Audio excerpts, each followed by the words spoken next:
So I would love to hear a little bit about your story in terms of, She to People Summits about women of color finding their power, their political power. When did you discover your political power? Oh, I think I was a freshman in high school when I found my political power.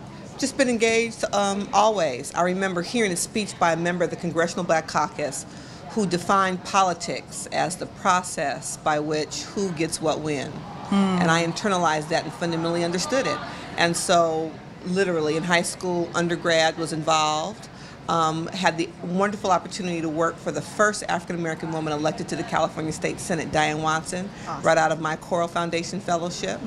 And always thought that my role, my path would be as behind the scenes. I'm a great number two, I'm a mean staffer, I can get it done. And left the legislature, went on with my career, and got mad enough to decide to run for office. So what made you mad enough to run for office? What pissed me off was sitting in a budget hearing room in 2006-07 when California was broke and the legislature was making really tough fiscal decisions. They were cutting deep into the core of necessary health and social services and public education. And I was sitting there having bussed up several hundred working moms and their kids, really fighting for trying to protect the child care system in California. And I sat there and witnessed policymakers, I'm sure, doing the best they could, but really cutting deeply into these core social supports. And I got mad enough to decide that I needed to bring my policy experience and my ordinary life experience as an Angelino, as a black woman, as a mother, to the policy making arena. So you were the executive director for the Black Women's Health Project, correct? Yes, I was. How have you used that experience as an elected official? I think all of us use the collective of our experiences. So it's having been a staffer for the Senate Health Committee, having run the California Black Women's Health Project, having run Crystal Stairs, the largest child development agency in the country that provided child care to working families. It's the collection of experiences, I think, that I bring to the legislature every day that allow me to be the kind of leader I strive to be, the kind of boss I strive to be, and the kind of policymaker I strive to be.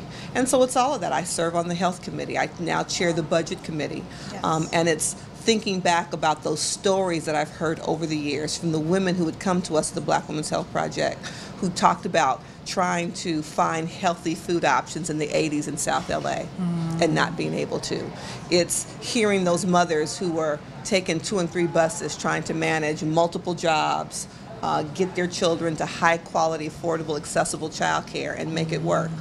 All of those stories I embody and reflect and remember every day as a sitting state senator. So here's a question I thought was really interesting. You are called a moral compass in the LA Times, and where is the compass pointing now?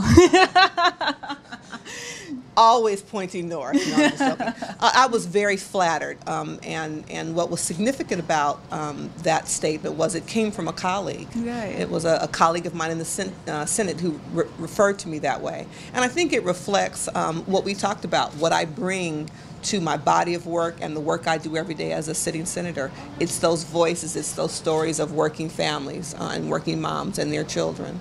And so the compass points today as chair of the Senate Budget Committee, working very hard collaboratively with leadership and my colleagues in the administration to bring forward a state budget that reflects the core values of all California.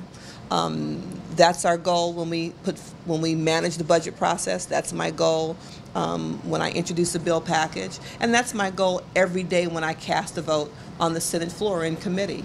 It's thinking through the impact this vote, this policy change will have on future California and future Californians. That's what guides me every day in my work. Thank you so much. You've been such inspiration. I totally look up to you, so I really appreciate it. Yeah. Thank you for your leadership.